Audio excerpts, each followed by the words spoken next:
បុរសម្នាក់បានជួបនឹងតាចាស់ចម្លែកពីរនាក់នៅក្នុងព្រៃជ្រៅពួកគាត់មិនត្រឹមតែស្លៀកសម្លៀកបំពាក់បុរាណប៉ុណ្ណោះទេថែមទាំងបានបបួលបុរសនោះឲ្យមកលេងអុកជាមួយគ្នាទៀតផងម្នាក់ក្នុងចំណោមតាចាស់ទាំងនោះនិយាយថាមកលេងជំនួសខ្ញុំមួយក្តារមកបើអញឈ្នះខ្ញុំនឹងផ្ដល់វាសនាដ៏ធំមួយឲ្យស៊ូយៀនដែលជាមហាកំពូលអ្នកលេងអុកដ៏ល្បីល្បាញក៏ចាប់អារម្មណ៍ភ្លាមគាត់បានអង្គុយចុះហើយចាប់ផ្ដើមប្រកួតជាមួយតាចាស់ម្នាក់ទៀតដោយមិនដឹងខ្លួនថាចាប់តាំងពីពេលដែលគាត់អង្គុយចុះមកពេលវេលាបានកន្លងផុតទៅយ៉ាងលឿនបំផុតក្នុងពេលដែលគាត់មិនដឹងខ្លួនសោតរដូវនិងរដូវផ្ការីកបានផ្លាស់ប្ដូរអស់រាប់សិបដងទៅហើយមិនយូរប៉ុន្មានតាចាស់ដែលជាគូប្រកួតក៏សុកចិត្តចាញ់ភ្លាមនោះទេវតាទាំងពីរអង្គទើបដឹងខ្លួនថាបុរសវ័យក្មេងម្នាក់នេះបានក្លាយទៅជាបុរសចំណាស់សក់ស្រឡូងដែលមានអាយុប្រហែល70ទៅ80ឆ្នាំទៅហើយស៊ូយៀនប្រញាប់ទៅមើលស្រមោលខ្លួនឯងនៅក្នុងទឹកទើបដឹងថាខ្លួនឯងមានសក់ស្ពេញក្បាលតាចាស់ម្នាក់និយាយថាពួកគេលេងអុកនៅទីនេះអស់រយៈពេល49ថ្ងៃប៉ុន្តែនៅលើលោកកាយមនុស្សលោកបានកន្លងផុតទៅអស់49ឆ្នាំទៅហើយការលេងអុកមួយក្តារនេះបានស៊ីដាច់ជីវិតរបស់ឯងមួយជីវិតទៅហើយវាគឺជាកំហុសរបស់ពួកយើងដែលធ្វេសប្រហែសដើម្បីជាការសងជំងឺចិត្តទេវតាបានយកផ្លែប៉ែស៊ូក៏ដែលជាកាដូពីព្រះម៉ែវ៉ាងមុំឲ្យគាត់ឲ្យតែញ៉ាំវានឹងជួយឲ្យរាងកាយរឹងមាំនិងមានអាយុវែងស៊ូយៀនក៏យកមកញ៉ាំភ្លាមមួយសន្ទុះក្រោយមកគាត់ញ៉ាំអស់នៅសល់តែគ្រាប់ហើយគាត់ក៏បានដាក់គ្រាប់នោះចូលក្នុងហោប៉ៅភ្លាមនោះគាត់មានអារម្មណ៍ថាមានអ្វីប្លែកវិនាទីបន្ទាប់ស៊ូយៀនស្រាប់តែប្រែរូបរាងពីបុរសចំណាស់អាយុ80ឆ្នាំក្លាយជាក្មេងប្រុសអាយុ9ឆ្នាំវិញ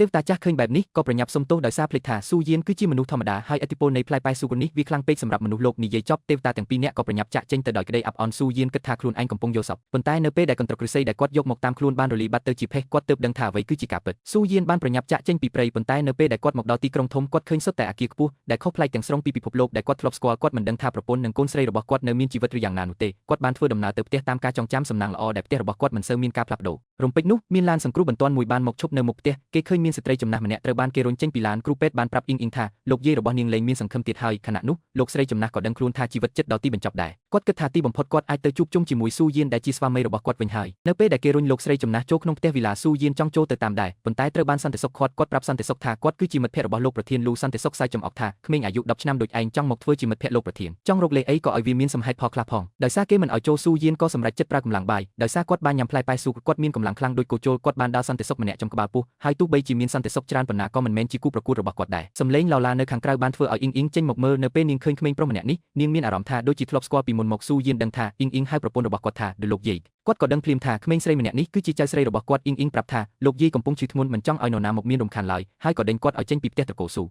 ប៉ុន្តែស៊ូយៀនបាននិយាយថានៅក្នុងត្រកូលស៊ូមានក្តារអុកលីងឡុងមួយបើមាននរណាម្នាក់អាចដោះស្រាយក្តារអុកនេះបានគ្រួសារត្រកូលស៊ូត្រូវធ្វើរឿងមួយតាមសំណើរបស់អ្នកនោះអ៊ីងមិនជឿថាក្មេងប្រុសម្នាក់នេះអាចធ្វើបានទេព្រោះតាំងពីលោកតាបង្កើតក្តារអុកនេះមកមិនទាន់មាននរណាម្នាក់ដោះស្រាយបានឡើយប៉ុន្តែដោយឃើញក្មេងនេះមានសមត្ថភាពវិសន្តិសុខឲ្យដួលអស់នាងក៏ផ្ដល់ឱកាសឲ្យគាត់សាកល្បងស៊ូយៀនឃើញក្តារអុកដែលគាត់ធ្លាប់បង្កើតនៅតែមានវត្តមានក៏មានអារម្មណ៍រីករាយហើយនិយាយថាសំណាងហើយដែលមិនទាន់ភ្លេចប្រភពដើមស៊ូយៀនអង្គុយចុះហើយដើរអុកខ្មៅមួយគ្រាប់ដោយមិនបាច់គិតយូរអ្នកគ្រប់គ្រងផ្ទះនិយាយបង្អាប់ថាគាត់មិនដឹងអីតតែសោះដើរបែបនេះគឺធ្វើឲ្យក្តារអុកទាំងមូលត្រូវងាប់ប៉ុន្តែអ៊ីងសម្លឹងមើលក្តារអុកនោះដោយភាពតក់ស្លុតការដើរអុកនេះមើលទៅដូចជាការសម្លាប់ខ្លួនឯងប៉ុន្តែការពិតវាគឺជាការស្លាប់ដើម្បីរស់វាបានជួយរំដោះស្ថានភាពក្តារអុកទាំងមូលនេះគឺជាកស្នៀតទេវតានាងទើបដឹងថាក្តារអុកដែលគ្មានអ្នកដោះស្រាយបានរាប់សិបឆ្នាំត្រូវបានក្មេងប្រុសម្នាក់នេះដោះស្រាយបានក្នុងពេលបន្តិចសោះនាងសួរថាគាត់ជាអ្នកណាប៉ុន្តែស៊ូយៀនដឹងថាវាមិនទាន់ដល់ពេលត្រូវបង្ហាញអត្តសញ្ញាណពិតទេគាត់សុំជួបលោកយាយរបស់នាងពេលចូលដល់ក្នុងបន្ទប់ដេកស៊ូយៀនមានអារម្មណ៍ខ្លោចចិត្តជាខ្លាំងនៅពេលឃើញភរិយារបស់ខ្លួនដេកនៅលើគ្រែកាលពីមុនគាត់បាននាំប្រពន្ធកូនទៅដើរលេងក្នុងព្រៃប៉ុន្តែដោយសារតែវង្វេងផ្លូវតែមួយផ្លេតពេលត្រឡប់មកវិញអ្វីក៏ផ្លាស់ប្ដូរអស់គាត់សុំឲ្យអ៊ីងចេញទៅក្រៅសិនដើម្បីឲ្យគាត់នៅជាមួយប្រពន្ធពីរនាក់ស៊ូយៀនបានកាន់ដៃប្រពន្ធហើយសុំទោសនាងរហូតខណៈនោះប្រពន្ធរបស់គាត់កំពុងសន្លប់បាត់ស្មារតីហើយអាចនឹងស្លាប់គ្រប់ពេលដើម្បីសង្គ្រោះនាងស៊ូយៀនបានយកគ្រាប់ផ្លែប៉ែស៊ូចេញពីហោប៉ៅមកត្រាំក្នុងកែវទឹករួចបញ្ច្រកឲ្យនាងញ៉ាំ